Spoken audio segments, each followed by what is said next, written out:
কোমর ব্যথার কিছু ঘরোয়া টিপস। আপনারা কোমর ব্যথাটি কিন্তু ঘরে বসে কোনো ধরনের ডাক্তারের পরামর্শ ছাড়া এবং কোনো ধরনের ওষুধ খাওয়া ছাড়া নিজেরাই কিন্তু কিছুটা নিয়ন্ত্রণ করতে পারেন। সেই নিয়ন্ত্রণের জন্য আপনাকে জানা থাকতে হবে 7টি বিষয়। আজকে আমরা 7টি পয়েন্ট বলবো, 7টি বিষয় নিয়ে আলোচনা করব। সেই বিষয়গুলো আপনারা যদি মেনে চলতে পারেন তাহলে আপনারা কোমর ব্যথার মারাত্মক যে ক্ষতিকারক প্রভাব থেকে কিন্তু আপনারা বাসায় মুক্তি পেতে পারেন। আপনাদের ডক্টরের কাছে যাওয়া এবং আপনাদের নিজের বাসায় থাকার যে ডিউরেশনটা থাকে, ডক্টরের কাছে যাওয়ার আগ পর্যন্ত যে সময়টা থাকে, সেই সময় কিন্তু এই পজিশনটি মেনটেন করে এই জিনিসগুলো আপনারা যদি টিপসগুলো আপনারা যদি মেনটেন করেন তাহলে কিন্তু আপনারা কোমর ব্যথা থেকে মুক্তি পেতে পারেন। টিপসের মধ্যে প্রথমে আসি, গরম শেক দিবেন না ঠান্ডা শেক দিবেন।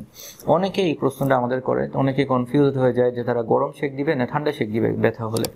ব্যথা হচ্ছে, এই প্রশ্নের উত্তর হচ্ছে একটা, যে অ্যাকিউট অ্যাটাক বা যদি ধরেন আপনার কোমর ব্যথা যদি ইমিডিয়েট যখন আপনার হবে তখন আপনি ঠান্ডা শেক দিবেন, এবং লং টার্ম যদি 1 সপ্তাহ বা 2 সপ্তাহ কোমর ব্যথা থাকে সেক্ষেত্রে আপনারা গরম শেক দিবেন, গরম পানিতে গোসল করবেন ইত্যাদি। সুতরাং যদি অ্যাকিউট ব্যথা থাকে, যদি আপনার ইমার্জেন্সি কোমর ব্যথা থাকে, কোমরে টান খেলেন বা কোমরে আঘাত পেলেন বা কোনো ব্যথা পেলেন, সেক্ষেত্রে কিন্তু ঠান্ডা শেক দিতে হবে, এবং আস্তে আস্তে যখন ব্যথাটা ভালো হয়ে যাবে সেক্ষেত্রে গরম শেক দিবেন। 1 নাম্বার। 2 নাম্বার, ব্যায়াম। কোমর ব্যথা যখন হয় প্রথম 1 সপ্তাহ অ্যাটলিস্ট বিশ্রামে থাকুন, এবং 1 সপ্তাহ পরেই কিন্তু আপনার কোমরের যে স্ট্রেচিং এক্সারসাইজগুলো আছে, কোমরের যে ব্যায়ামগুলো আছে, সেই ব্যায়ামগুলো আপনাকে চালিয়ে যেতে হবে। এই ব্যায়াম করার ফলে নিয়মিত, যেমন ধরেন আপনি নিয়মিত যদি আধা ঘন্টা হাঁটেন বা আধা ঘন্টা সাঁতার কাটা কিন্তু খুবই ভালো একটা ব্যায়াম, সেই ব্যায়াম করে কিন্তু আপনারা কোমর ব্যথাটিকে প্রিভেন্ট করতে পারেন, কোমর ব্যথাটিকে আপনারা প্রতিহত করতে পারেন। এখন আসি ঘুমানো। ঘুমানোর পজিশন আমি আগেও বলেছি যে আপনারা যদি অর্থোপেডিক ম্যাট্রেস বা একটি শক্ত বিছানা ব্যবহার করেন সেক্ষেত্রে কিন্তু আপনারা কোমর ব্যথা থেকে মুক্তি পেতে পারেন। কোমরে শক্ত বিছানা ব্যবহার করবেন, পাতলা বালিশ ব্যবহার করবেন, দেখবেন সকালে ঘুম থেকে উঠে কোমর ব্যথা অনেকাংশে কমে যাবে। এরপরে যেটি আসে তা হচ্ছে ম্যাসাজ। বাসায় যদি কেউ থাকে আপনার কোমরে একটু ম্যাসাজ করে দিতে পারবে, বা আপনি কোমরে অলিভ অয়েল লাগায় বা কোনো ম্যাসাজ জেল লাগায় যদি আপনি কোমরটা ম্যাসাজ করে নিতে পারেন, সেক্ষেত্রে কিন্তু আপনার কোমর ব্যথা থেকে আপনি সাময়িক একটি আরাম পাবেন ডক্টরের কাছে যাওয়া পর্যন্ত। এখন আসি ওজন নিয়ন্ত্রণ। যদি আপনার ওজন অনেক বেশি পরিমাণ থাকে সেক্ষেত্রে কিন্তু আপনি কোমর ব্যথা আপনার বাড়তে পারে। আপনি যদি ওজনটা একটু কমিয়ে ফেলেন, ওজনটা নিয়ন্ত্রণে রাখেন, তাহলে কিন্তু কোমর ব্যথা অনেক কমে যাবে।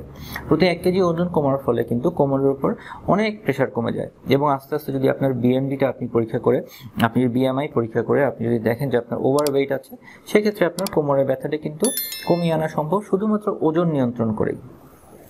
এছাড়া আসে একটি ঘরোয়া পদ্ধতি, একটি ঘরোয়া উপায় বলি। ধরুন আপনার কাছে পেইন কিলার নাই, আপনি পেইন কিলার পাচ্ছেন না, আপনার ডক্টর থেকে অনেক দূরে আছেন, ডক্টরের কাছে যাওয়া সম্ভব হচ্ছে না, কি করতে পারেন? দেখবেন বাসায় যদি আদা এবং লবঙ্গ থাকে, এবং আদা লবঙ্গের গুঁড়া যদি আপনি মিশিয়ে পানি দিয়ে খেয়ে ফেলতে পারেন, সেক্ষেত্রে কিন্তু সাময়িক একটি আরাম দেয়, এবং এটা কিন্তু ন্যাচারাল পেইন কিলার হিসেবেও কাজ করে। আদা কিন্তু ন্যাচারাল পেইন কিলার হিসেবে কাজ করে, সেটি আপনারা ট্রাই করে দেখতে পারেন। এবং at last but not list, সেটা হচ্ছে আপনার কোমরের যে পজিশন যেটি আছে সেই পজিশনটি আপনার মেনটেন করতে হবে। কোমরের পজিশন মানে হচ্ছে আপনি সোজা হয়ে সবসময় সোজা রাখবেন, আপনি আপনার চেয়ারের আর্গোনমিক্স ঠিক রাখবেন, ভুল কোনো চেয়ারে বসবেন না। অনেকে চেয়ারে অনেক সময় এরকম করে ঝুঁকে বসে থাকে সারাদিন, বা সামনের দিকে ঝুঁকে পড়াশোনা করতে থাকে, সেক্ষেত্রে কিন্তু কোমর ব্যথা কখনোই ছাড়বে না। আপনার কোমর ব্যথা সবসময় আপনার কোমরটা সোজা হয়ে রাখতে হবে, এবং ঘাড়টা পিঠটা সবসময় সোজা রাখতে হবে, সোজা রেখে বসতে হবে।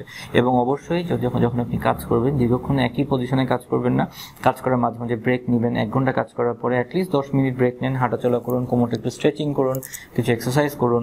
এবং আপনার আরেকটি ইম্পর্টেন্ট, সেটা হচ্ছে যে আপনার গায়ে অবশ্যই রোদ লাগাতে হবে। আমরা ন্যাচারাল সোর্স থেকে যতই ক্যালসিয়াম খাই না কেন, যদি আমরা ভিটামিন ডি না থাকে আমাদের শরীরে, তাহলে কিন্তু আমাদের কোমর ব্যথা কিন্তু কমবে না।